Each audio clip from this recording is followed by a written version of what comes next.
Greetings, everybody, and welcome back to episode 71 and 72 of Extreme Evocast, an all-purpose Pokemon podcast where we talk about news, trivia, and everything related to Pokemon.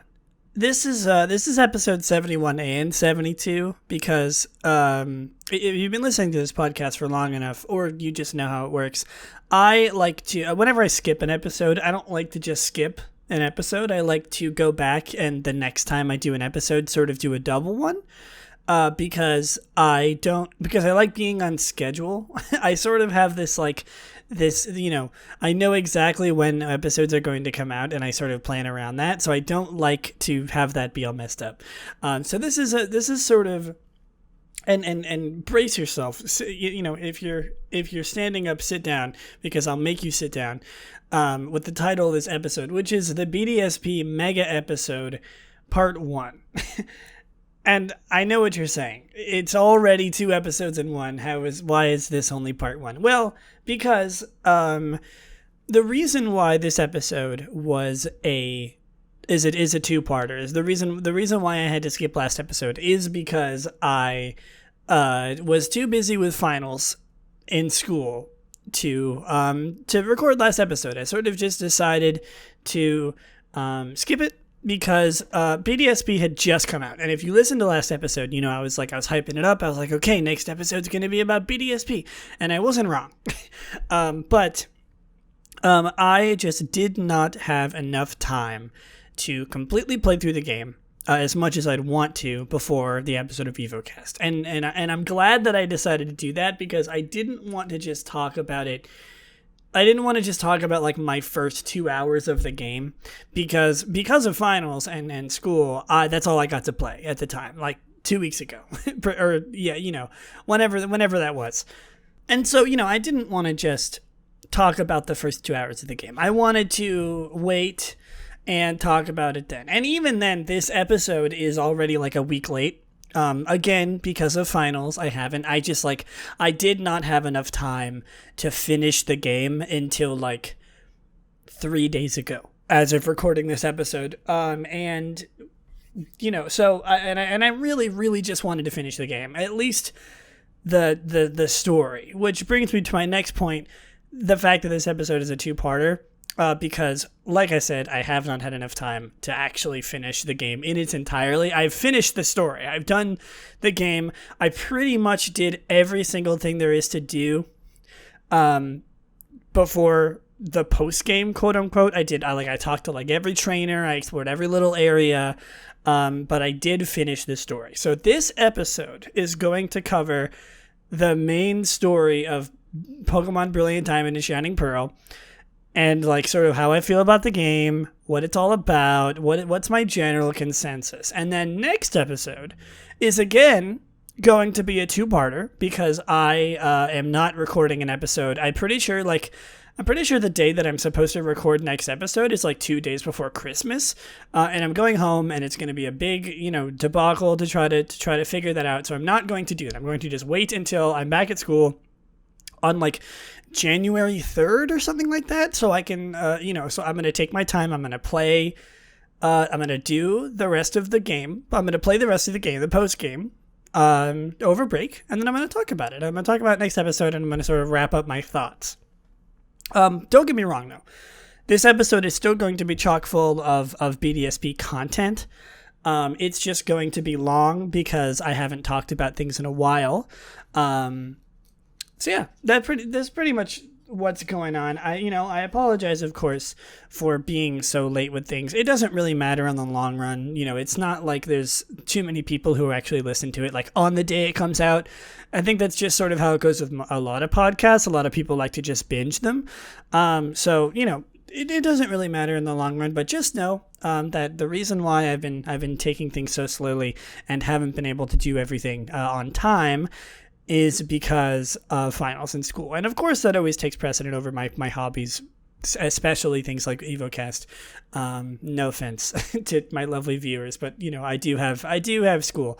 I'm on my last year though, so I'm almost there.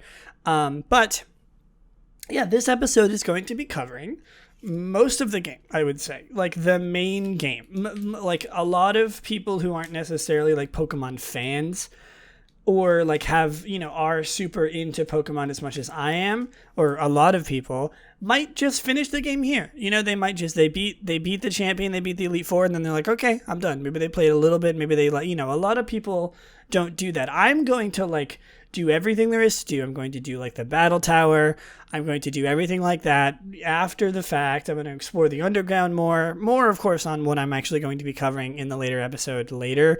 But, I'm going to be trying to do as much as I can. I'm also going to be completing the decks, which is something that I don't usually do in games, but I want to. I want to for this game. Anyway, I'm not going to dwell on it for too much longer because, of course, this is already going to be a pretty darn long episode, and I do want to. I will talk about that later. I am also going to be mixing up the format of this episode. If you're a listener for as long as some people are, the sort of formula I go through. I'm not going to list it out, but I'm going to be taking things a little bit different today, just so you don't have to wait until like literally like an hour and a half into the episode in order to just like start hearing about Brilliant Diamond Shining Pearl. Not that I think it's going to take that long, but you never know. So I will be talking about BDSP relatively soon. Just not immediately, or just not immediately, and just not like an hour and a half into the episode. Anyway, let's move on. It's been a really long time since I've recorded Evocast. I really haven't been doing it that much, obviously because of finals and stuff. I'm glad to be back into it. Anyway, so we have so many things to talk about. First of all, I want to treat my lovely viewers or listeners, I suppose, with a something that I promised like 4 episodes ago, like 2 months ago, I think. Something that I said I would do. I bought Pokemon Celebrations TCG. In hopes to open it on stream. In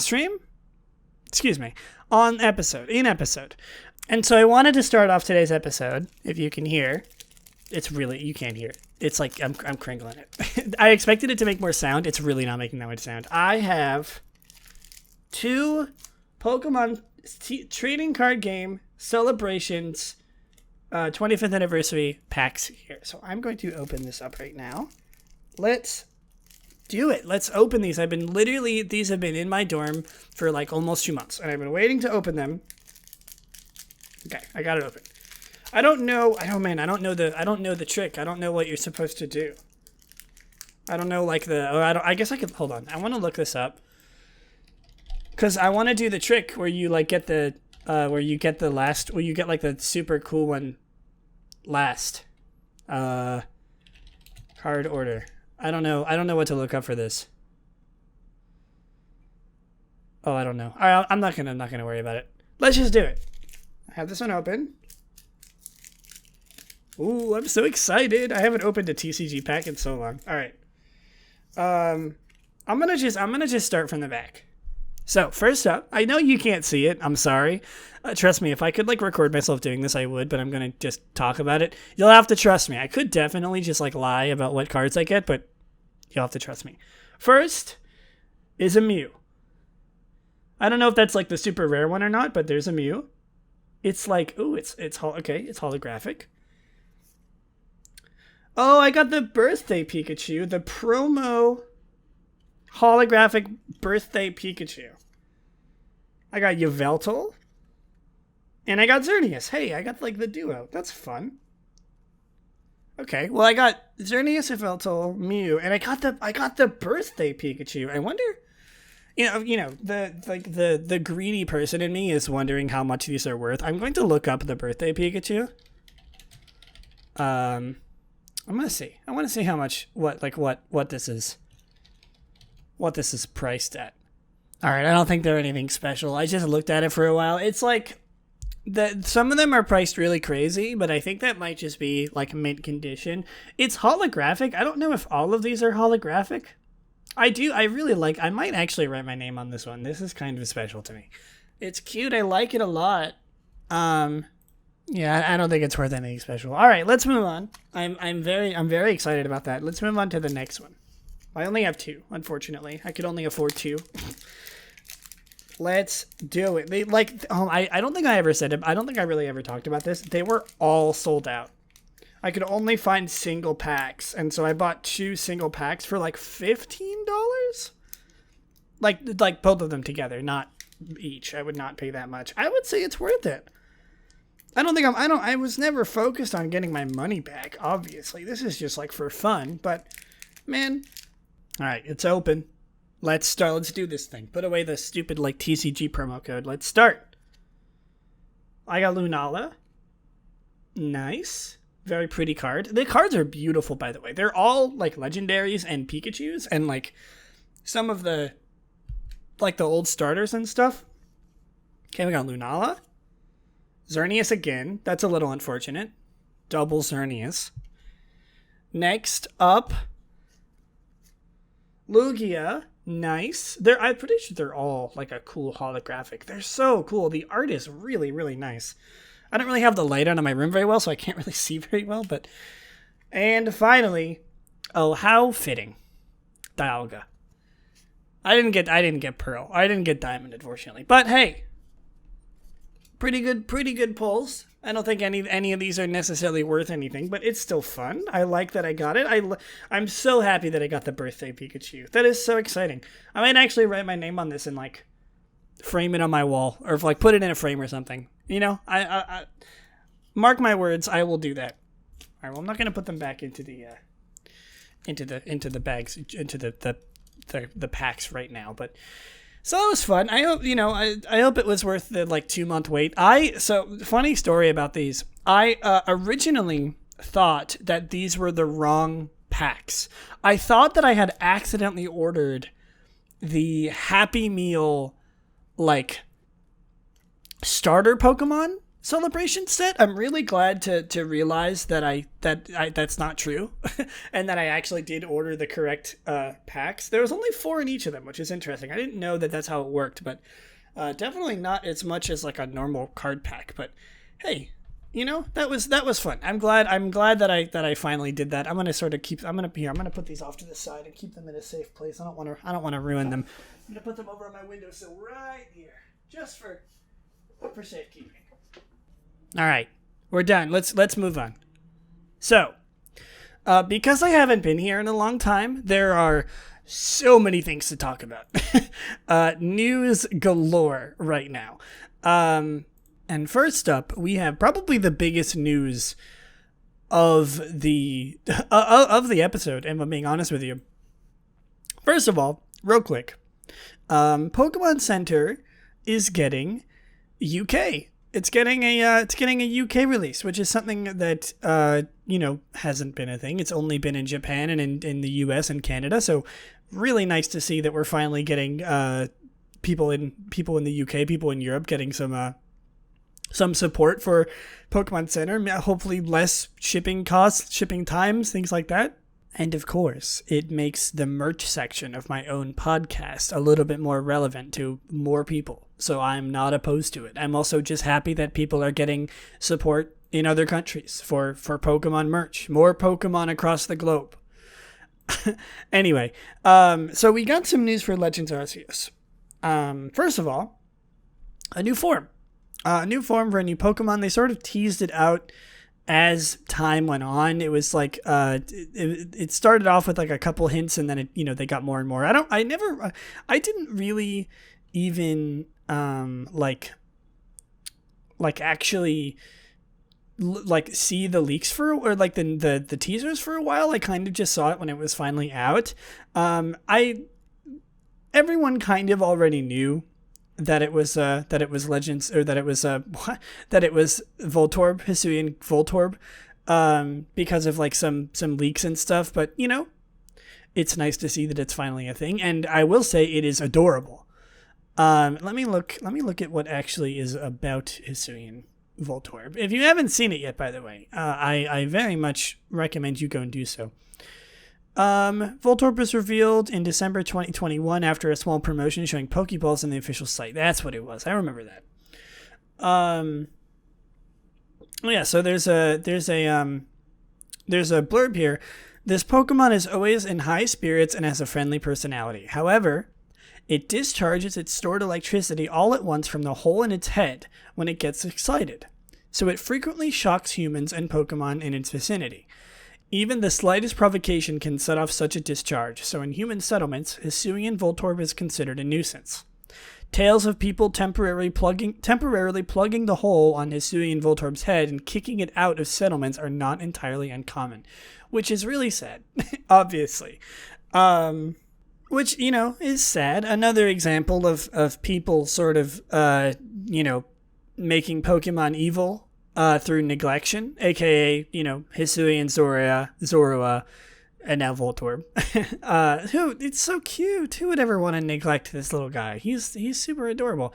And then probably the weirdest thing about him, it says, this enigmatic Pokemon has a glossy spherical body, and it looks very similar to the Pokeballs of the Hisui region, what with the wood grain-like makeup of its body surface and the hole on top of its head. There seems to be countless seeds packed inside of Hisuian Voltorb. Occasionally, it spouts these seeds out of the hole in its head. However, no one knows exactly what it's like inside the Pokemon's body, because inside the hole, it's pitch dark. It's impossible to see anything even if one peers into the hole, which is horribly, it's just horrible. I don't like thinking about that. It's got seeds inside there because it's a grass type. It is electric and grass type. I don't know why it has seeds. It makes me uncomfortable. Not actually, but you got to admit it's pretty darn weird. But I mean, I like its design. I like its concept. I'm really excited. I think that's a hint at what Hisuian Electrode is going to look like. I assume we're going to get a Hisuian Electrode. I think it would be weird if we didn't. But hopefully it's it explains why it just has seeds inside of it for no reason. I mean, it's a grass type. That's why, but there's got to be some lore in there about that. I don't really know why it has. I don't know. I don't know how to feel about this Pokemon. I mean, it's really cute. I really like its design in general. It looks really interesting. But I don't know how to feel about the seeds thing. It rots my brain. I don't like thinking about it, so I'm going to move on.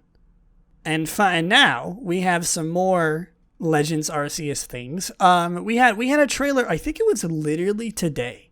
Yeah, it was literally this morning. So I guess that sort of gives you an idea of how late this episode is.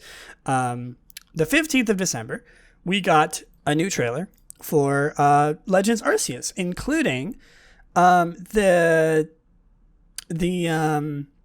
Diamond Clan and the Pearl Clan. Arezu and Leon, if you remember those two, the gym leaders. I forget what they're called exactly. The gym leaders, I really don't remember what they're called.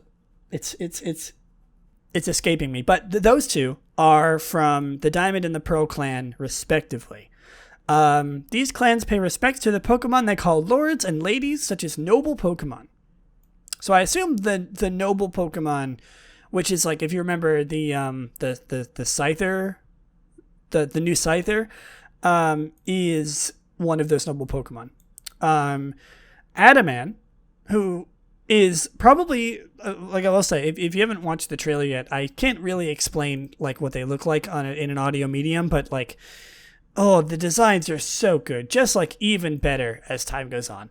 Adaman, I assume that's how you pronounce its name, is he's the leader of the Diamond Clan and is partnered with a Lillieceon, and Irida is the leader of the Pearl Clan, and she is partnered with a Glaceon. Let me look at on Cerebi again. Cerebi is pretty much where I get most of my my information here on this podcast. The Diamond Clan are a group of people in Hisui who look at the importance of cherishing the present and living in the moment. You will encounter them and their members and leaders as you play through the game, with many wardens, that's what they're called, being part of their clans. So it seems like they are maybe the evil teams. Well, you know what I mean. The evil teams. The teams. The Team Flare, the Team Rocket. Who knows? I have no idea. I like their designs a lot, especially Adaman. He's probably one of my favorite Pokemon characters of all time. just like design wise, he looks really cool. And Arita is really cute too. They're both adorable in their own respective way. But oh man, I really like their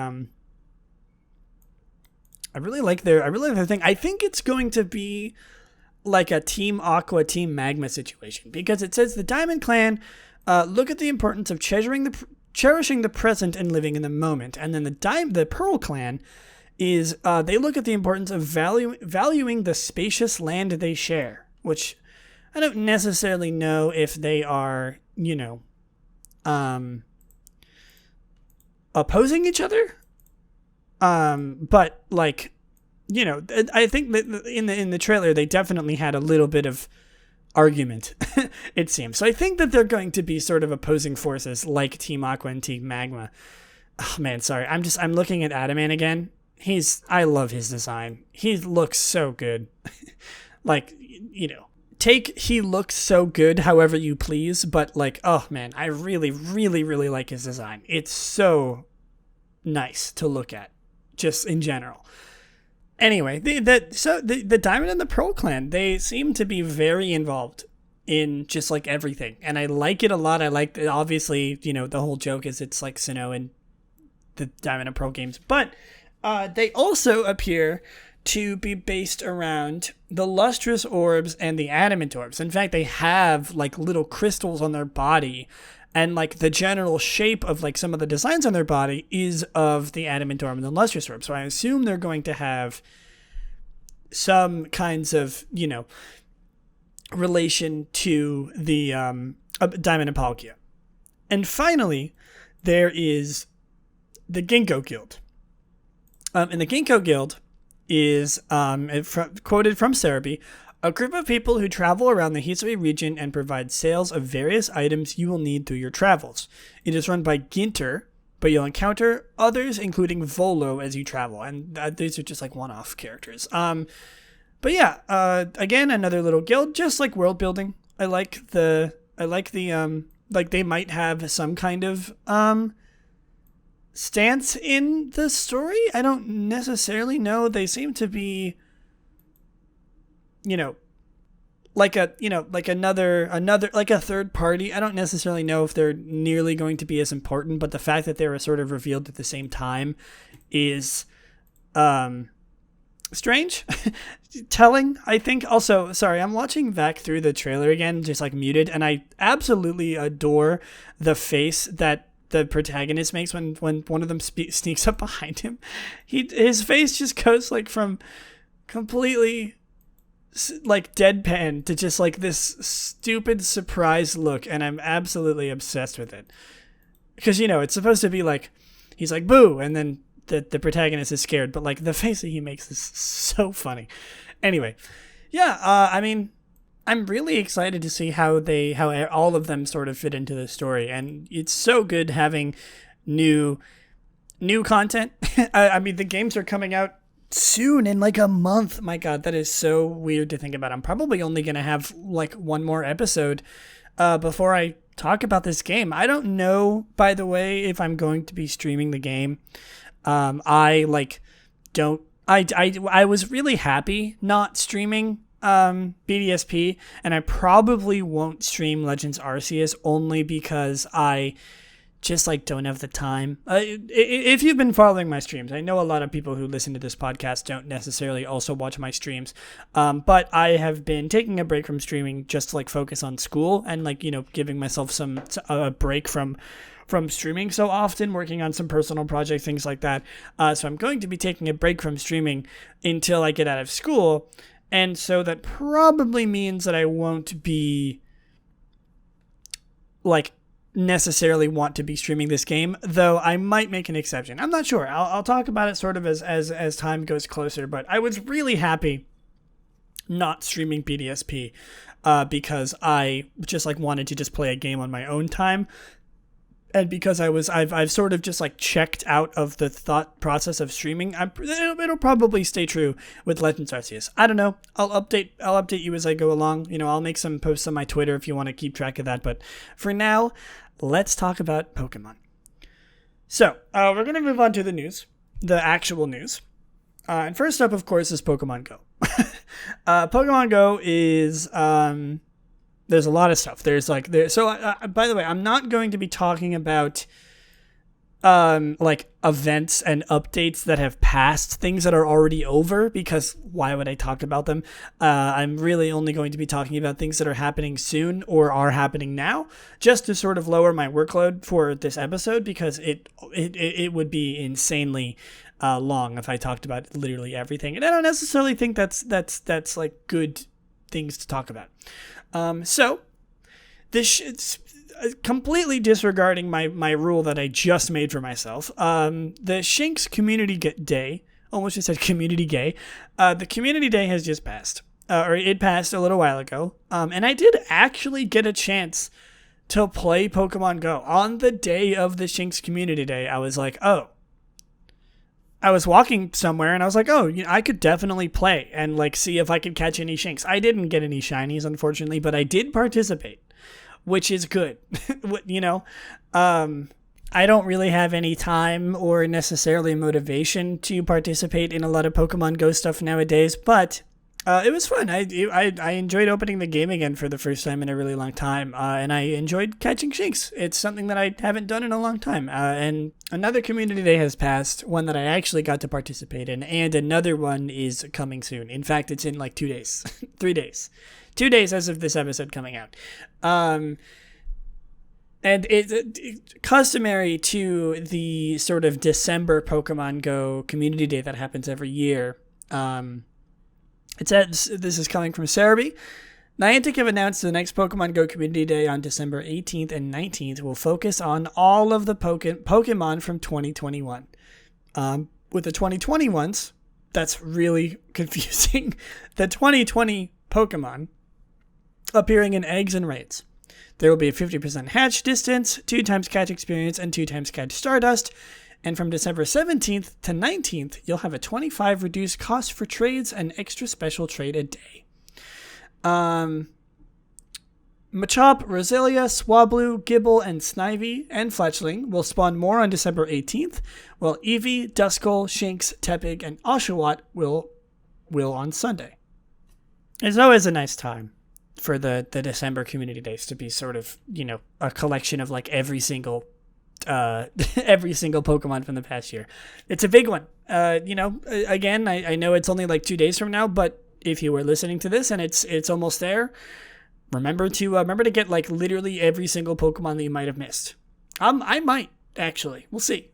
Next up is, I genuinely do not remember if I ended up talking about this or not. If I did, I want to apologize. I'm kidding. I have nothing against Ed Sheeran. I just think it's funny that there's a collaboration between Ed Sheeran. It's like, it's not even that much of a strange thing, because we just had a bunch of collaboration between like 12 different artists. But I just think that Ed Sheeran, of all people, is funny, just like inherently. And I think that his collaboration with Pokemon is like way more funny than like literally anyone else. I can't explain why. But the inclusion of Ed Sheeran in Pokemon Go, no, he's not in it. You can't like play as Ed Sheeran. His event, his collaboration, is oh no, he literally is in the game. Sorry, I need a second. The event features a special performance by Ed Sheeran in the in-game news, as well as boosted spawns of water-type Pokemon, including the return of Sunglasses Squirtle. A special hoodie is available in-game with a code that if you want to see, you can go to Cerebi.net. I almost said EdSheeran.net. Cerebi.net. Yeah, that's it. That's like the whole thing. All right, I'm going to speed things up a little bit here. There is a new event called the Season of Heritage in Pokemon Go. I need to find it. I didn't write it down. Let's find it. Season of Heritage. From 10 today, not today, it's in the post, on the 1st of December. The 1st of December to March 1st. Features differing spawns based on the temperate seasons and focus on Pokemon's past, as well as raid bosses with Shiny Reshiram and Zekrom, Egg pools and new timed research will be added every month. So new, just like a new like wash of events coming into Pokemon Go called the Season of Heritage. There's also an event specifically for Pokemon Go players in Brazil. And every weekend this month, all players in Brazil will receive 2 times capture experience as a part of their summer celebration. There is an absolutely massive holiday event happening right now. From December 16th, actually, it starts tomorrow, as of recording this, on December 16th, to December 31st, introduces Bergmite into the game. Costume Pokemon will appear in the game. Pikachu in a holiday hat, Holiday Delibird, Stantler and Cubchoo will return, while Holiday Spheal and Glaceon will be added and can be shiny. There will also be new avatar items. On December 16th to the 23rd, Pikachu, Swinub, Stantler, Delibird, Snorunt, Spheal, Snover, Vanillite, Cubchoo, Alolan Sandshrew, and Cryogonal will be in the wild. And on December 23rd to 31st, Bergmite and Avalugg will appear. An incubator will be available for spinning a Pokestop every day. And a new timed research will be available and will add an encounter with Galarian Mr. Mime. That is like just scratching the surface of what you will be encountering in this new event. Exciting. There's like a billion other things, with like different Pokemon appearing on different days. There's like a mini event, things like that. Of course, you can see this all on Cerebi.net, or I'm sure the Pokemon Go website has things of that nature. So many new things are coming to Pokemon Go. There's like new events, collaborations. There's like little events for different parts of the world. It's fantastic. Masters EX is also getting a big holiday event. It's a new story event. It's called Winter Wishes, and it adds 2 new seasonal sync pairs into the game, Leon and Ice Rider Calyrex, and Nessa and Ice-Q. And it runs from Thursday, December 16th. I assume that means it starts tomorrow until probably December 31st or something. Cafe Remakes has just recently hit 10 million downloads. Unfortunately, all of the the rewards that they gave out are already over, but I did find it necessary to mention that 10 million downloads, that's a lot for a game that I hear literally nobody ever talking about. And finally, for the news for today, is Pokemon Unite. Pokemon Unite has gotten so many new things. It's crazy. This game is getting updated so frequently. It's actually appalling. Which it's great. I mean, it's fantastic. Again, I haven't really had a chance to play it very often, but I love seeing stuff about it. First of all, Pokemon Unite will be joining the 2022 Pokemon World Championships in London. Let me find this. In August 2022, with a competitive circuit also starting in 2022. So it seems like there's going to be official competitive support for this game, which is what literally nobody is surprised by. The fact that this MOBA game is purposely, is getting competitive support from Pokemon. Literally not surprising to anybody, but it's still fantastic. Similarly to Pokemon Cafe Remakes, Pokemon Unite reached 50 million downloads. And from now until January 31st, anyone who logs into Pokemon Unite will receive a gift of 2,000 AOS tickets. So that's a lot. 50 million downloads. We had a bunch of a bunch of rewards on the Nintendo Direct for pre-orders and stuff, but 50 million downloads, that's so many. Wasn't it 7.5 million was the goal of getting a new skin in Pokemon Unite, and we've reached almost 7 times that many? That's insane. That's so many people for a game like Pokemon Unite. I mean, it's not surprising. It's a Pokemon game, but still, even Pokemon Cafe Remix getting 10 million downloads is impressive. And in Pokemon Unite, speaking of, we've had 3 new Pokemon since I last talked about the game, which was like 3 weeks ago. We're getting like a new Pokemon every like week. It's insane. First of all, Decidueye, to nobody's surprise, it was teased like halfway through like last month. Dragonite is coming in Pokemon Unite. I'm pretty sure Dragonite isn't out yet. I can look this up. Dragonite, Pokemon Unite. I think it's coming out like in like a couple days. Yes, Dragonite is coming out on the 20th. The 20th of December, and then Serena is also coming to Pokemon Unite. I think she's coming like around the same time as Dragonite. Let me look this up. So they're not out yet. Neither of them are out yet, I think. Dragonite or... Oh, no, she's out. No. Dragonite is out. Oh, you also get her for free? Okay, well, I didn't say that on Cerebi. Okay, apparently you also get Serena for free if you just like log on right now. If you have Pokemon Unite, log on right now and you will get Serena for free. I'm going to do that like literally right after I record this episode. But yeah, Serena's coming. She is an all-arounder melee. Decidueye is a ranged attacker. Literally no surprise there. And Dragonite, I believe, is an... Oh, I forget what he is. I think... Oh, I literally just saw this earlier. I'm going to look it up. What is he?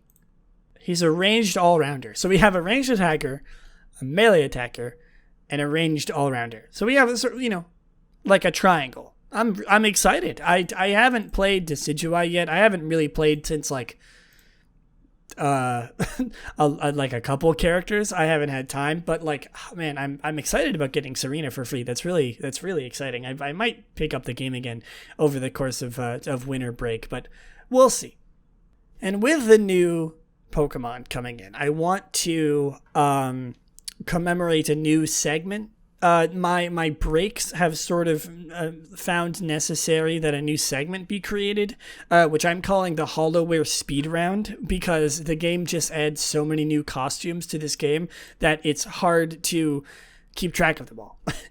So I'm going to list them off sort of very quickly here. All of the new HoloWares available since I last talked about them. There are the checkered style for Blissey, Decidueye Starcloak style, Crustle Cake style. First of all, I know I said this is a speed round. I have to mention Cake style. Such a good skin. He's got mittens on. My God. Eldegoss Space style, Zero Aura and Greedent Training style, which I think some other Pokemons also have training style. It's just sort of adding them to the roster. Blastoise, Pikachu, Dragonite, Gardevoir, Garchomp, and Mamoswine all have holiday style, which most of them are just wearing Christmas hats. Cramorant finally is getting a HoloWare. Oh my God. Mr. Mime, Snorlax, and Cramorant are getting Cook style. And Bonfire Star Wigglytuff. I wanted to mention this one in particular because, oh my God, she's wearing little glasses. It's like the cutest skin. She has like a beanie and these like huge round circular glasses and this cute little bow tie. Oh my God, so precious. And then Machamp Adept style, which is so cool. I love the Adept Machamp style.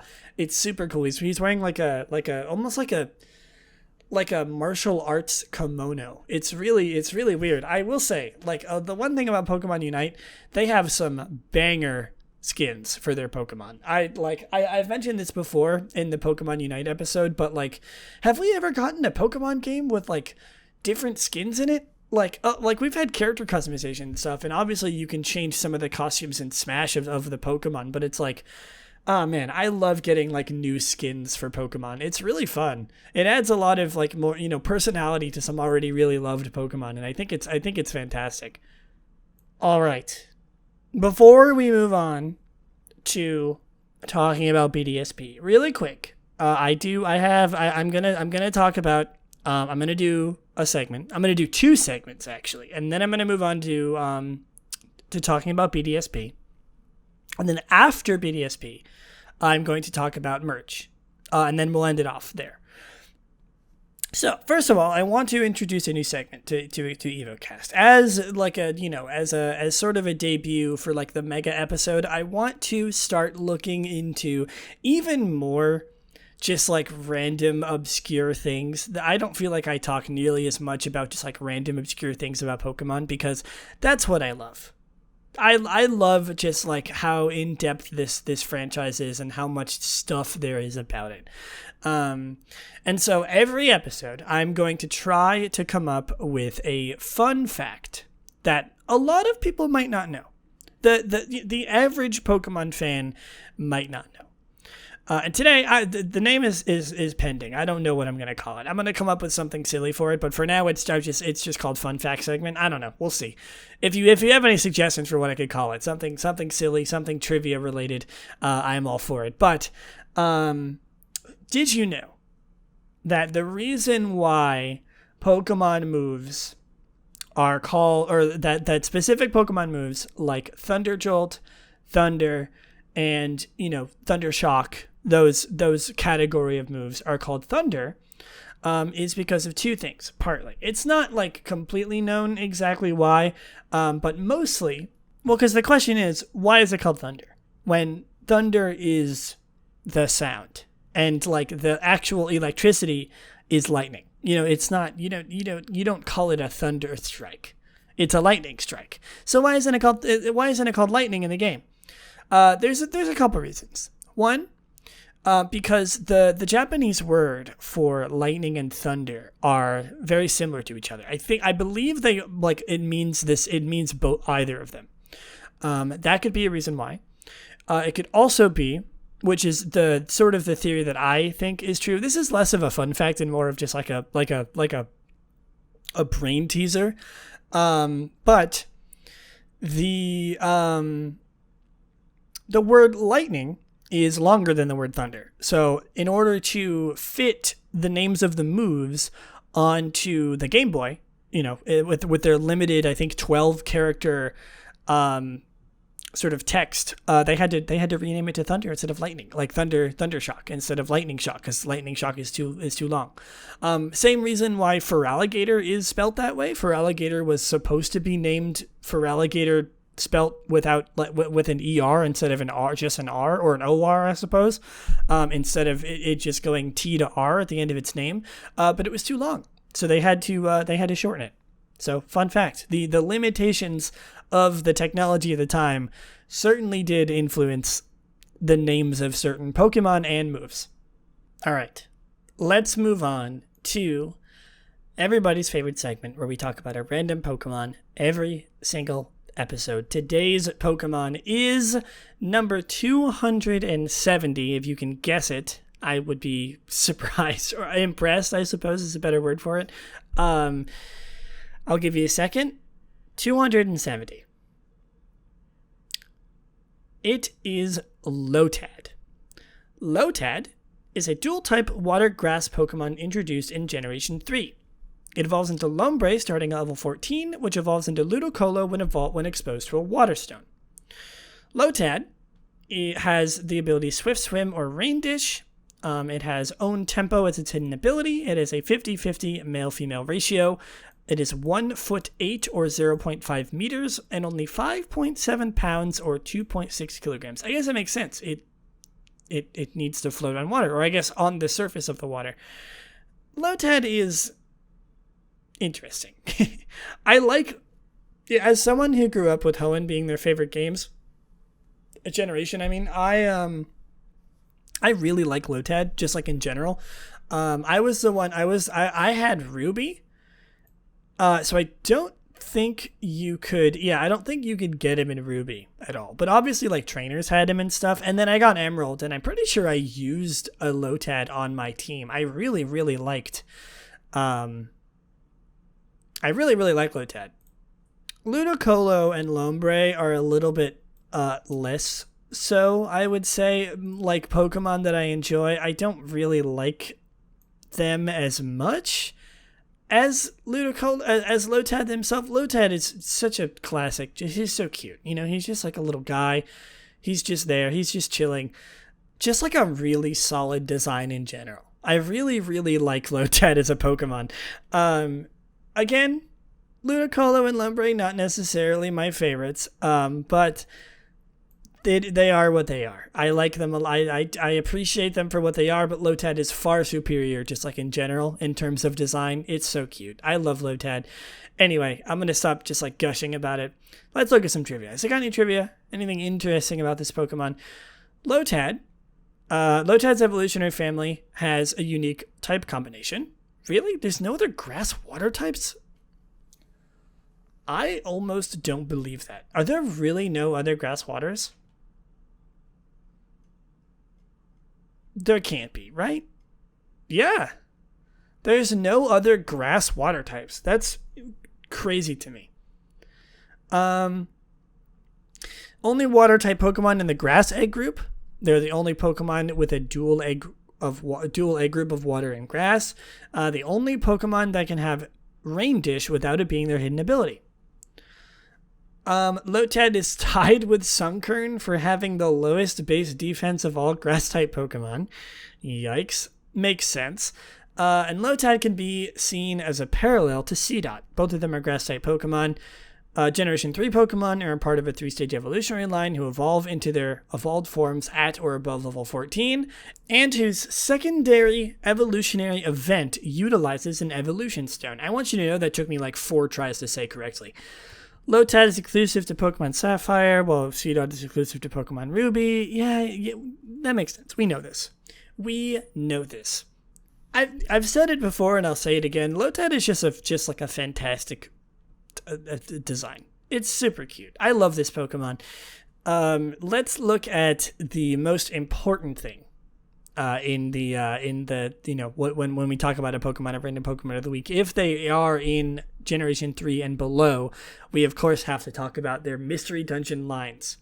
So when you have a Lotad on your team and it is above 50% HP, it says, I have to be careful to not let my big leaf wilt.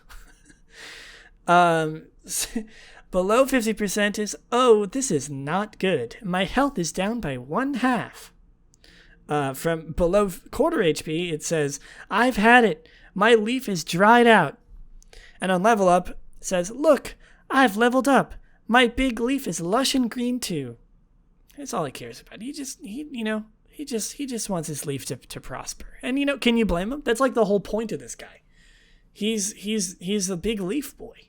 That's pretty much like his whole purpose, and I gotta say he does it well. Let's look at. Lotad does have a Little Cup thing competitively on Smogon. Before we do that, let's look at his shiny form. Oh, okay.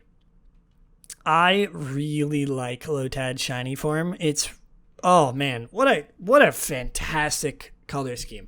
What does Lombre and Ludicolo even look like for their shiny form? Do they look like this? I don't think I've ever seen these Pokemon shiny before. I know that's not true. Wow, that's so much worse. Okay. For clarification, Lombre and Ludicolo become like green or like a yellow and like a really blue green, like a teal. But Lotad in particular becomes like its leaf becomes blue-green, but his color of his main body, the blue on Lotad's main body, is like a stark, like pinkish red, like fuchsia. And oh my god, it pairs so well with the like teal color of its main color. What a fantastic shiny. Like genuinely one of the best I've seen in a long time. I really, really like this shiny form. In fact, I'm going to give it a 9 out of 10. I think that Lotad of all Pokemon are worthy of a 9 out of 10 shiny. Lombre and Ludicolo are not, frankly. They are not at all. But oh my god. Oh, so good. So good. I love this Pokemon shiny form. Okay, Lotad, Little Cup. Lotad differentiates itself from other SwiftSwim users with its perfect neutral coverage and key neutralities to electric and grass-type attacks. However, with such abysmal stats across the board, Lotad is still a dysfunctional Swift Swim abuser facing fierce competition for team slots of Pokemon such as Almanite or Mantike. Furthermore, Rain hyper-offense playstyles are exceedingly rare, making it even harder for Lotad to find its way onto teams. Lastly, Lotad is picked off easily by priority attackers such as Timber due to its lack of Eviolite and terrible bulk. Lotad is also exceedingly slow, outsped by Choice Scarf users such as Pawniard even under Rain. Well, that's just sad. That was written by Aaron Boyer on Smogon.com, and it's a little bit sad to see this Pokemon is not very good in Little Cup. But I mean, Little Cup is sort of, they're either fantastic or they're not. It's a Rain Sweeper, Surf, Giga Drain, Ice Beam, Rain Dance, Life Orb, Swift Swim, Modest Nature, which is plus special attack minus attack, and level 5, 116 defense EVs, 196 special attack EVs, and 196 speed EVs. All right, let's talk about BDSP. And there's something to be said because I really don't think I have all that much to talk about with BDSP. I really don't. So this is gonna be a little bit of a weird segment because my experience with BDSP thus far was weird. I did not really have that much time to play it. When it first came out, I only, when I was supposed to record this episode, I only had been playing for 2 hours. I had only gotten to the second gym. And I didn't want to wait. I didn't want to, I wanted to wait. I didn't want to just talk about the game, not that much, and continue on like that. I wanted to actually, I wanted to play through the entire game and talk about it and experience it for myself before talking about pretty much the entire thing. And wouldn't you know it, finals got in the way, and I only got to play up to the story. And even then, I was a week late for an episode of Evocast. And I think, it's fine. I'm not upset about it, and I don't necessarily think it matters in the long run, but I want you to know that was sort of my experience with BDSP throughout the entirety of my playthrough of the game so far. So I was trying to juggle it around all of my finals. I was trying to juggle it around just not having very much time. So it really didn't feel like a game that I just binged. It really kind of felt like one of those games that you just only play when you have some free time. And usually that's not how it goes. I don't usually play Pokemon games like that. I usually just play through the entirety of a Pokemon game in a weekend. Because I that's just how I play new games. I play them nonstop for a couple days and then I slowly peter out. But for BDSP, I was forced to take the game slowly, play it over the course of 3 weeks, and just sort of enjoy myself. And I think, and it also, was met with me. It was taken into my heart as sort of a relaxation method instead of something that I needed to play for this podcast or just a game that I needed to play because I wanted to play it. It really felt like it was something that I was okay, I do some of my final today, and then I relax the rest of the night for a couple hours with some BDSP. And I think it improved my experience. So, BDSP, I'm going to sort of give my conclusion about the game thus far right now instead of at the end, because I'm on a roll and I want to talk about this. I don't think that BDSP is anything special. I don't think that it is a fantastic game. I don't think it's something that you should go buy right now. And I don't think that that's necessarily a bad thing. I think it's a good thing, in fact. First of all, I think that it was a fantastic opportunity for Game Freak to sort of give the baton to another studio to make a remake faithful to the original games that are beloved to many people, that they could do it well, And then they could do it in a new light with a new fresh idea, with a new mind. And it also gave Game Freak an opportunity to just go and make Legends Arceus, which I think is a win for us, because I genuinely think that Legends Arceus is going to be an absolutely fantastic game. I don't think it's going to be bad. I think it's going to be absolutely wonderful. Maybe I'm hoping, but like as far as I can tell, I think it's going to be an absolutely amazing game. And the thing about BDSP is that I really don't think I have all that much to say. I'm going to cover the story. I'm going to cover my experience with the game thus far. And then after that, next episode, over the course of winter break, I'm going to play the rest of the game. I'm going to do the post game. I'm going to try and catch all the legendaries. I'm going to try to complete the decks. I'm going to do the battle tower. I'm going to do more of the underground. I'm going to talk about contests. I'm going to do all that stuff. I'm going to like really just grind and play more of the game than is like the main story. Because the thing about me is that I have never experienced the post game of Diamond and Pearl. I did a little bit in Platinum, but barely. And the thing about Diamond and Pearl and Platinum to me is that whenever I replay them, I always go back and I just play through the game. I play through the champion and then I'm done. Whenever I replay a Pokemon game, that's what I do. I play the game. I beat the game. You know, I beat the game in its entirety, and I don't really go any farther than that. But this is a good opportunity for me, because I think that this episode I will be covering just like the quality of the game as a game. And then next time I will talk about the game in a more like experience driven light, because I will have things that I've never done before or things that I don't remember, and I will have an opportunity to talk about them from the eyes of a Pokemon fan. And I think that this episode will act purely as, is it fun? Did I have a good time? Well, what was the story of my game? Do I think it's a good remake, and things like that? And the short answer for that is yes. I think that it is a fantastic remake of the game. I think that it is faithful to the game to a little bit of a fault. Because the thing about BDSP, and the reason why I don't think there's very much more that I can talk about it other than this basic level concept, is because it's pretty much just Pokemon Diamond and Pearl. And, you know, that's fine. Omega Ruby and Alpha Sapphire and Hard Gold and Silver arguably had so much more to do during the games. So much more of a game than its originals. And I don't think I can say the same thing about these games. But again, I do not genuinely think that is a bad thing. I think that they were fantastic remakes to the game.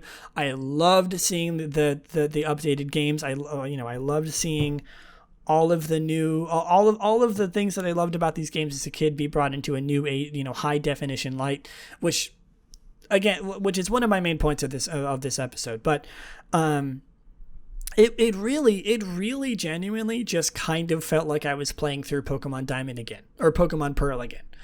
And the thing, Omega Ruby and Alpha Sapphire, Heart Gold and Silver didn't make me feel like that. And I think that that's the main difference. They've really felt like new games. BDSP, to me, did not feel like new games. It felt like a remake for the first time in Pokemon remake history, pretty much. Let's Go Pikachu and Eevee and like Fire Red Leaf Green are a little bit outliers to that, because they are, well, Fire Red Leaf Green it's not. Let's Go Pikachu and Eevee had like a couple new things, but really nothing insane. But I would say that BDSP is the most remake of the remakes. And that's why I think that most of my talk about them is going to be from that standpoint. Anyway, let's actually get to the main point let's actually talk about the games. So I think the biggest thing that I want to talk about this game is the art style. The art style really took a while to grow on me. When I was playing the game on release day for the first time, I was kind of disappointed with how it looked. Like, I was kind of like I don't really like this very much. I think like it was clunky. It looked clunky to me. The character designs really didn't hit it for me in like such a chibi style. I was convinced that I would like it. I really didn't like it when I first started playing the game, but it grew on me. Slowly but surely, but it did grow on me. I really did enjoy it at the end. I love the art style. I think that the chibi art style is adorable. I think that they did a great job with it. I think it could have been a little bit more refined. The game it definitely feels like it was made by another studio because it's a little bit glitchy and a little bit weird at times. But I don't think it ever genuinely took away from my experience, other than like my very first impressions of like, this game looks kind of weird sometimes. And that's I think that's a great thing to be saying, because I don't think a lot of people were expecting this game to look very good. Oh my god, the battles though. The battles, some of the scenery, like specifically like a lot of the snowy places, Route 216, Snow Point City, they looked gorgeous. The snow, the effects on the snow, the snow effects coming down in front of the screen, the forests looked really nice. I really liked the water in the games. The water was like way too realistic for a Pokemon game. It was insane. It looked like real water next to these like silly little chibi characters. It was hilarious. But like the game looked really good, other than the characters. I think that the best thing about the game visually were the battles. The battle backgrounds were gorgeous. The trainers in the background looked really cool. They looked really good. The effects of the moves and the battles were really nice. The Pokemon didn't really change, but they looked really good on the engine. The game in the battles and in most places in the overworld looked fantastic. In a weird way. It wasn't like beauty like Sword and Shield looked really nice sometimes. It was like in its own little way. It was like, it really felt like a high definition remake of some of the beautiful scenery and sprites in the original Diamond and Pearl. And again, like really, it really just comes back to that part where BDSP just feels like an improvement to the only things that were bad, quote unquote, about Pokemon Diamond and Pearl, which was the fact that it was made in 2009. The DS graphics, everything else, the music, not saying that Pokemon Diamond or Pearl on the DS were bad visually. They were not at all. But it really just felt like they were like, okay, let's take these beloved games, let's do exactly the same thing that we did then, but let's just update the graphics and make it look more beautiful than it already is. Let's make this into a 3D Switch game. That's really, really how it felt. Gameplay-wise, again, there's really not much to say. It really just kind of felt like I was playing Diamond and Pearl again. It really didn't feel like there was anything different about it, which, again, isn't a bad thing. The games were just how I remember them. They were a little bit difficult at times, but most of the time they were pretty easy, mostly because I'm an experienced Pokemon player. And then the only real thing that they changed was the Elite Four, and the Champion. They really buffed them up in this game, and was like genuinely one of the only times where I really struggled. I did beat the Elite Four and the Champion first time, I will say, first try. Or the Champion took me 2 tries, but technically kind of a first try. I got there in a first try. But oh my god, the Elite Four and the Champion really tested my ability to play Pokemon well. Which was fun. Trust me, I love that. I love challenge in games, even more so in Pokemon games. But yeah, I mean, other than that, like all of the story was exactly the same. The playing the game again in now is like, it's so interesting, because I guess I should mention I'm probably going to be doing like a designated video about the Sinnoh games at some point when I play them over again, the originals. I want to play through the originals again and then talk about them in a game design standpoint then. which I recognize is sort of a weird thing to do, talking about the remakes of the games before I talk about the games before I talk about the games they're a remake of. But like, they're classics. Pokemon Diamond and Pearl are games that I don't think I need to talk about. They're games that I just want to talk about because they're really, really fantastic. And BDSP as a whole, again, just like, it just made me feel like I didn't have to talk about the games because it reminded me how good they were. And of course, like I said, I'm going to be talking about the original games at some point. Who knows? I'm going to be talking about every game at some point, but for now, talking about them in a purely remake standpoint and talking about how they are not different from the original games and how I don't think that they necessarily need to be talked about all that much is what I'm comfortable doing right now. Of course, next episode, like I said, will be covering things that are new to me, things that I did not experience the first time around when I played through these games. So I don't think that it is, though this next episode is not going to have the same cadence and not going to be nearly skirting around as many things as I am now. But I feel comfortable talking about it in this way now because of how I feel about the games. I really don't feel like they were anything special, but I don't think that's a bad thing. Anyway, I'm going to actually just wrap this up soon. I really don't think there's much else I can talk about other than the fact that it's a gorgeous game. They're fantastic remakes. They're super faithful to the original games. I think that if you enjoyed the original Pokemon Diamond and Pearl games, you should 100% buy these games. I think that they're fantastic. Just like as a trip down memory lane, and also just as like an updated version of a game that is already fantastic. Think about it like this. Pokemon Diamond and Pearl Platinum, I guess just Diamond and Pearl in this case, Pokemon Diamond and Pearl are fantastic games. People have their complaints about the story and how it was fixed in Platinum. I am, again, also one of the people who agrees that they probably should have remade Platinum instead of just Diamond and Pearl, because Platinum is sort of the definitive version. But it really, to me, just feels like they took a fantastic game and they ported it to the Switch, and they made it gorgeous, and they made some of the battles harder, and they added some more smaller things, like they added some new random mystery gifts and a couple new mechanics to the game here and there, and they, obviously updated things from the newer games, like fairy type things like that are in there, but it really is just an updated version, and I love that. I think that that is exactly what I was expecting going into BDSP, and I think that it is a perfect transition, a perfect precursor into Legends Arceus, which is going to be something completely different, something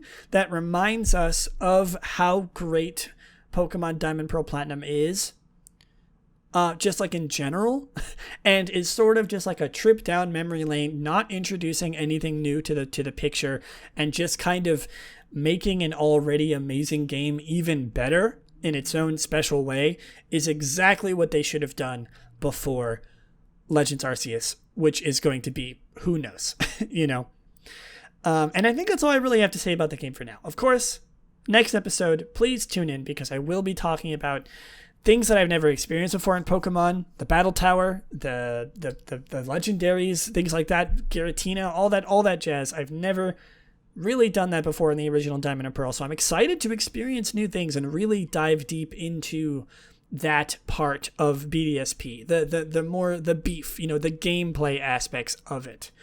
But for now, I don't think there's much else I can say. I think that's I'm sorry for sort of just leaving it at that, but I really don't think there's much else I can say that isn't going to be covered in the next episode, or just in my cover of Diamond and Pearl in the future.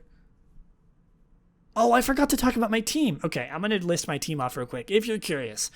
My team went through so many changes. I had no idea what I wanted to use for my team, like halfway through the game. So it was a little bit of a mismatch. Normally I'm the kind of person to choose my team beforehand and like actually, really just like get, think of what moves I want to use, exactly what Pokemon I want to use, where you can find them, things like that. But this time I didn't really do that. But my team ended up being Pachirisu, Ambipom, Hippowdon, Jirachi, Weavile, and Roserade. And I wanted to use Pokemon that were a little less, recognized, like Ambipom, Pachirisu, Hippowdon. Roserade and Weavile are kind of classics, but and Jirachi, of course, is one of my favorite Pokemon. I wasn't going to give up the opportunity to use a Jirachi. I think it was a fun choice. And their names, I'm proud of this naming scheme, by the way. I'll be talking about them more probably as I go through the later parts of next episode, because I'll be using them to complete the post game. But Pachirisu's name is March. My Ambipom's name is April. My Hippowdon's name is May. My Jirachi's name is June. And my Weavile's name is July. And my Roserade, I completely glossed over this fact. I'm scatterbrained today. I apologize. My Roserade's name is August, and my Roserade is actually shiny. One of the reasons why it took me so long to finish this game, I cannot believe I just completely glossed over this fact, was because I shiny hunted in Eternal Forest.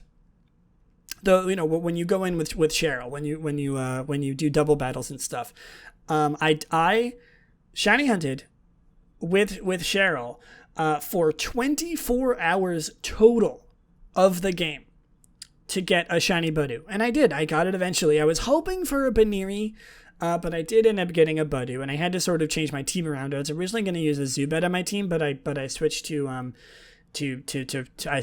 got rid of it because I wanted to use Roserade, obviously. My new shiny Roserade, which was so fun. I'm gonna start it's gonna take me a lot of willpower to not do this with like literally every single Pokemon game I play from now on, like shiny hunting early on for a Pokemon, because playing through a game with a shiny Pokemon is like so fun. I love shiny hunting, but like the satisfaction of like beating the Elite Four with a shiny Pokemon is unmatched, completely unmatched. But yeah, and my Roserade's name is August. And if you didn't catch on to the naming scheme so far, it's months in order: March, April, May, June, July, August. I thought that was pretty cute. So yeah, that I think that's gonna wrap it up. I wish I could talk about the game more. The only real thing that I think like would be worth mentioning is just like things that I think could be covered more in depth in just like a discussion about Pokemon Diamond and Pearl and Platinum as games instead of as the remakes, which again I will be doing in the future at some point. So I'm sorry to say that I won't be covering too much of the actual game in this part. Next episode I'll be covering a bunch of new things, hopefully really gauging my reaction to some real good Sinnoh stuff. But overall, fantastic remakes, super difficult Elite Four. Prepare yourself for that. Cynthia was like so difficult. Oh my god, it took me a long time. I had to cheese her out.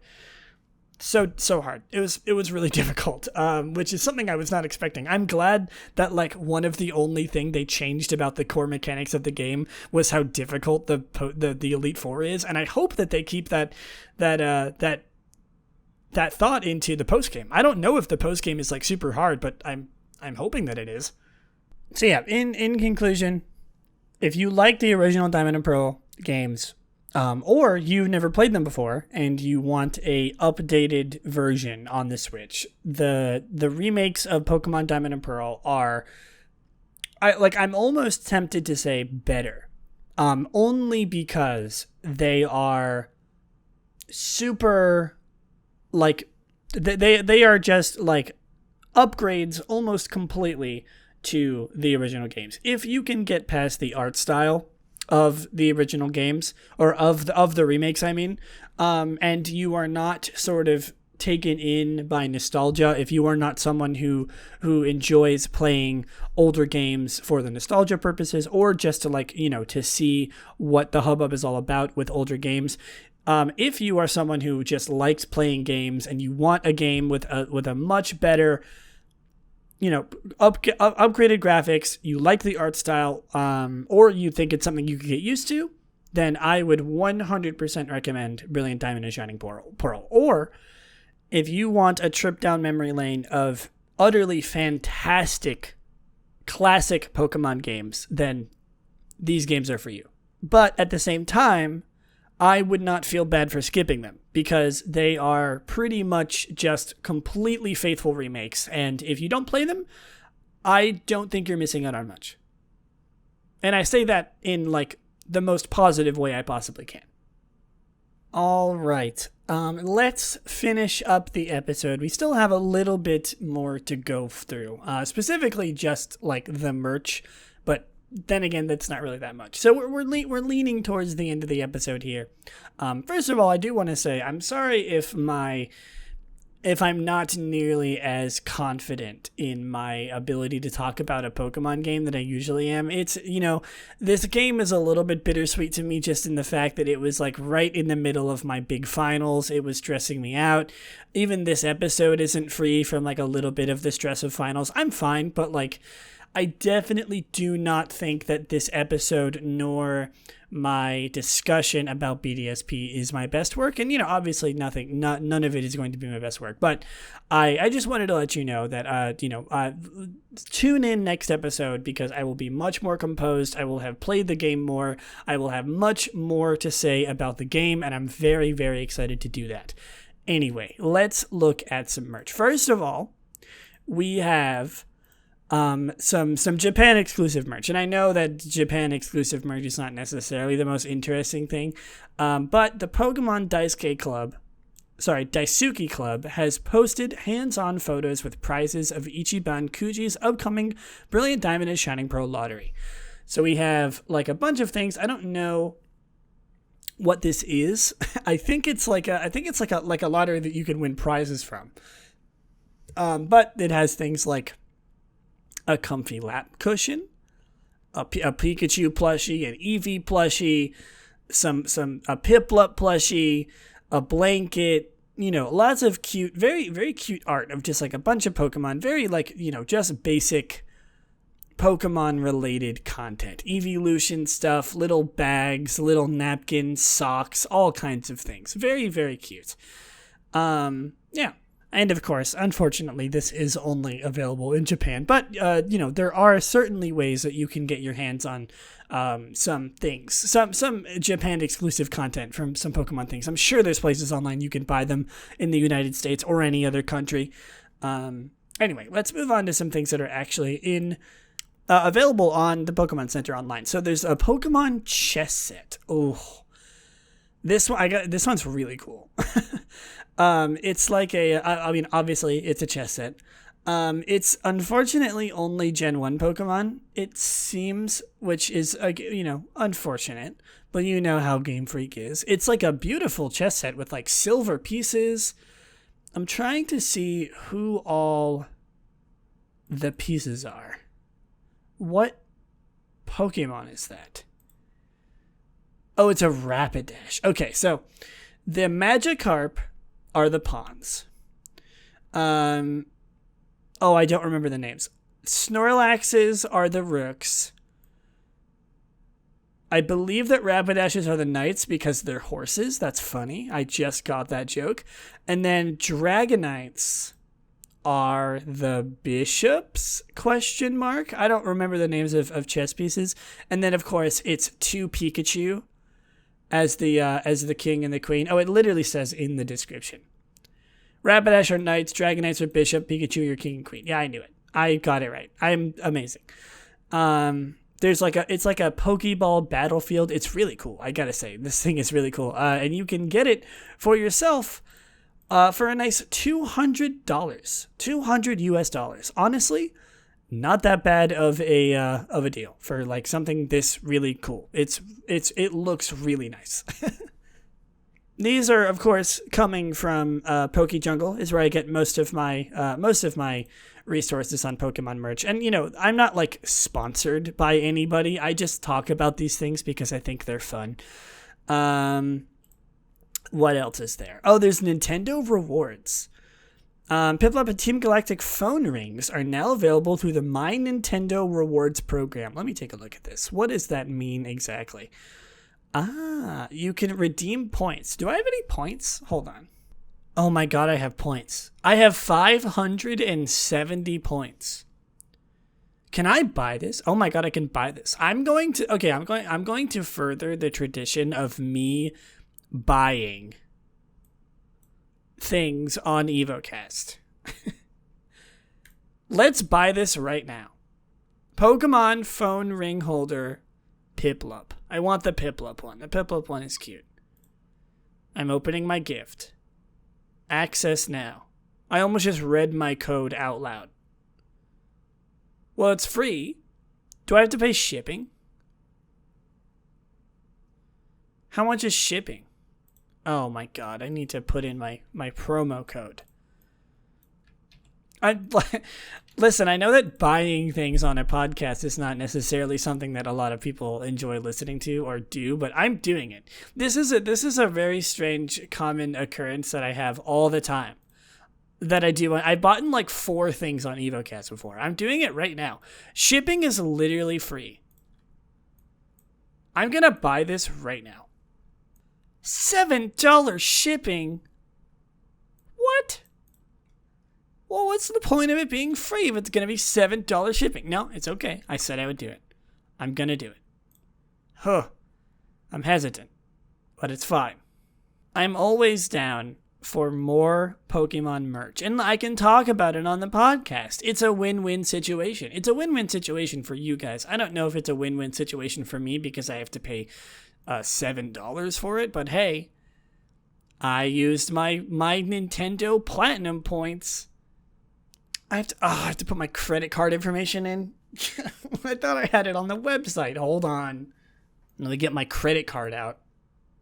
And bad decision successful. I did it. I'm checking out. There's a problem. It's not letting me buy it. I've been trying to buy this thing for like the past 10 minutes. It keeps on declining my card. I'm going to just try later. Hopefully I remember to like actually do this. I'm sure it'll send me an email if I like still have this thing in my cart, but we'll see. I can't buy it right now. I don't want to spend like all day trying to finagle this thing into working. So let's just move on. Let's keep talking about I guess I never actually talked about the thing I was buying. It's like a phone ring. It's like you put it on your phone. And it's like a pop socket. You know, you attach it to your phone, and then it's sort of like you can put it around your finger. I mean, it's not fantastic, but like it's free. It's not free. It's literally not free. I don't know why I'm so obsessed with this thing. I got it from my Nintendo points. Anyway, next is a dish set, which is on the Pokemon Center. Online, Pokemon Center US and Canadian Pokemon Center. I assume the UK soon because it is coming out soon. It's very cute. It's got little Pikachus on it. I almost also considered buying this earlier when I was looking at it because I don't have a lot of silverware or a lot of dishes, and I really needed some, but I resisted the urge. There is, oh my god, okay, so there's Converse, another thing that I also almost bought. Converse, Pokemon style. You know, the biggest issue with this podcast is that I keep on looking at things that I want to buy because there's so many things that I want to buy. Pokemon Converse collection has shoes, shirts, hats, and more. It's like a variety of clothing as well as Converse shoes with like, you know, Pikachu on it and the starters on it and the Pokeballs on it and Jigglypuff on it. They're not available right now though. They drops next month apparently. But I mean, this post was made in November, so I assume it drops soon. December 10th. Okay, so it is up. It's out already. So you can go and buy Pokemon themed Converse. Another thing that I also again almost bought. Good to see some you know, nice high quality shoes that I really like. I really kind of want to buy these, but I have made a lot of bad purchases recently, and like they're really cool. The clothing and the shoes especially are really nice looking. Next is Japanese Pokemon Center, another Japanese exclusive thing. I apologize. But it is, oh yeah, that's right. There's footwear for shoes, but they look like shoes of Pokemon characters. There's Leon's shoes, Raihan's shoes, which are really hilarious. They look, frankly, very goofy. And then Marnie's shoes, which actually don't look bad. I'm gonna look at these online. Oh yeah, look at that. You can just buy these. They look exactly like Raihan's shoes. That is so funny to me. But like, they don't look bad. Oh, they even have like the design on the inside with the with like his number and the Dragon Gym Leader image. Oh my god, that is so precious. I actually kind of like these. These are cool. So weird to see, like, official in-universe Pokemon merchandise. And, like, the shoelaces look like his little... Oh, my God. They look just like his shoes. They're so cute. I'm actually obsessed with these. And, of course, it's time for everybody's favorite segment, not Move Tutor. Move Tutor is coming very soon, but not Move Tutor. Everyone's favorite segment, where we look at plushies. I don't really know. I don't have, like, a thing to say before this segment yet. But we're looking at plushies. There's a couple of them today. One of which, if you've been in the realm of the Pokemon fandom recently, you probably know exactly what I'm talking about. First up, though, is Piplup, Pichu, and Galarian Ponyta Good Night Friend plushies. And of course, they're Japan exclusive. But they're big sleeping plushies of Galarian Ponyta, Pichu, and Piplup. And they won't be sold outside Japan, but you can, of course, again, buy them overseas from websites and stuff. I don't know exactly how you do it yet, but there are methods to buy things online from Japan. So, you know, just because I talk about them here and say that they're Japan exclusive doesn't mean you can't buy them. Next, I'm going to butcher this. Kuta Kuta Tata Pokemon plushies line. And these are Japan only, of course. But they are Espeon, Umbreon, and Shanks. As well as maybe a couple others? No. Just those. But, oh my god, they look... The reason why I mention these is because, oh my god, they look so soft. Like, they are so fluffy, and they look so goofy looking. I'm obsessed with them. Of course, again, Japan only, but these are the Kuta Kuta Tata Pokemon plushies. And again, if you want to see all of these, I get most of my information about merchant plushies from the PokeJungle Twitter at PokeJungle.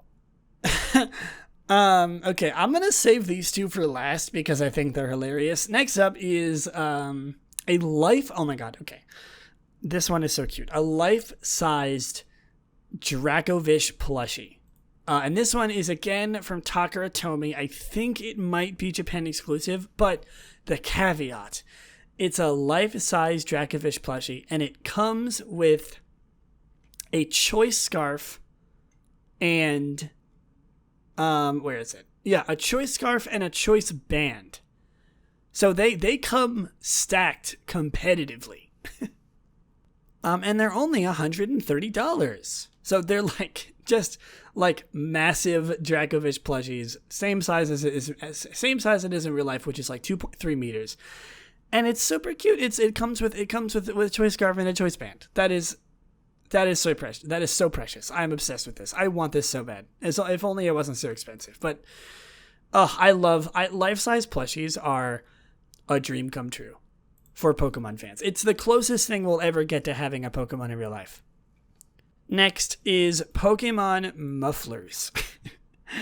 And these are like hand warmers. They're like there's some fire type Pokemon. Torchic, Flareon, and Scorbunny. Again, only in Japan. I'm sorry. But you can put your hands in them. Like you can like put your hands in the side of them and keep yourself warm. They're cute little hand warmers from and they're fire type Pokemon. Do you get it? That's the joke. They're super cute. I'm obsessed with these. They're pretty large too. They're like, the Torchic one is so cute because Torchic doesn't have arms normally, so it just looks like you're kind of just holding it there. It's adorable. I'm obsessed with this. I love talking about plushies on this podcast, and even more so because of the life-size Lucario plushie. Oh my god. So if you have not seen this, if you have not seen this before, you haven't really been on Twitter recently, because it's so cute. So they came with like little promotional images of like he's like peeking around a corner and like helping someone with the dishes. You know, they sort of just like posed it to make it look like it's interacting with someone in real life. It's so cute. I am absolutely obsessed with this. It's a life-size Lucario plushie, you know? Like, oh, it's so good. A monumental occasion for Lucario fans across the world. And, you know, I mean, a lot of people like Lucario. That's like the point. I love Lucario. Everyone loves Lucario. And now if you really love Lucario, you can buy a life-size one for $400. Not only in Japan this time. Maybe that's not true. Is it sold out? I clicked on the link and it brought me to the Pokemon Center Online Japanese website, but I think it's sold out, which is sad. Let me look this up. Lucario plushie. Oh no, is it gone? It's not on the website anymore. Maybe it's somewhere else. I'm not sure. Don't be sad yet. I'm sure it's somewhere, but I don't know. I don't want to look for it. But hey, there is a life-size Lucario plushie. Of course, I'm like literally a month late, so they might just not be selling it anymore. But let's hope not. And the final merch for today, the final plushie, the final thing we're really talking about today, other than Move Tutor, is a Gengar chair. a Gengar chair. And it's just so stupid looking. I'm absolutely obsessed with these. It's literally just a chair that looks like Gengar. It's like a beanbag plushie, essentially. You know, it's not like full on furniture, but like it is pretty big. And it just has Gengar in the back, and he's just looking at you while you sit on him. I'm not really sure how to feel about this. The image that they use is just this, like, you know, this nice, lovely looking lady just sitting on a Gengar, just sitting on a chair of Gengar. And like from this, it doesn't even necessarily look like he's a chair. It just looks like he's a Gengar. Don't use your Gengar as a cushion. Buy a Gengar chair. And finally, it's time for everybody's favorite segment where we talk about a random move every single episode. Burning Jealousy, which I think is how pretty much anyone who couldn't get their hands on Brilliant Diamond and Shining Pearl felt this past like month. Anyway, Burning Jealousy is a damage-dealing fire-type move introduced in Generation 8. We got a recent move. I've literally never heard of this move before. I don't know what this move is. Burning Jealousy inflicts damage to all adjacent opponents and will burn any opponent that increases its stats during that turn. It ignores stat increases from Imposter when determining whether to burn an opponent. Interesting. So it does damage, and it only burns if they've had a stat increase. That's interesting. That's a cool move. I like that. You could definitely use that on like a Pokemon who is setting up, you know, or just like if you think they're going to set up, just throw it out. If they don't set up, you do damage to them. If they do set up, you do damage to them and you also burn them. You know, that's pretty good. I like this move a lot. It's good for doubles, I think. When you're like not sure who to target with your Will-O-Wisp or something, you can just hit them with a Burning Jealousy, and anyone who's up their stats and is like a threat to you and your team, you just burn them. Burning Jealousy has a PP of 5, a power of 70, so not very high. It's not like a strong move, but it does burn. And an accuracy of 100. Is there literally anything else? The description in Sword and Shield says, the user attacks with energy from jealousy. This leaves all opposing Pokemon that have had their stats boosted during the turn with a burn. Just for the turn? Oh, just during that turn. I don't know how to feel about that. That almost makes me feel like it's a worse move because of that. I mean, obviously it's worse, but I don't really know if that's like as good. I feel like you could just kind of throw it out to like any move, any Pokemon that's sitting up. And like at that point, why wouldn't you just use Will-O-Wisp, I suppose? But you know, I'm not a game designer. I like it. It's an interesting move. I've literally never heard of it until just now. So you learn something new every day. Anyway, I think that is going to do it for me for today. We're looking into the realm of the older Evocast episodes, when older episodes of Evocast were like an hour and a half. Once again, I will say this for the last time.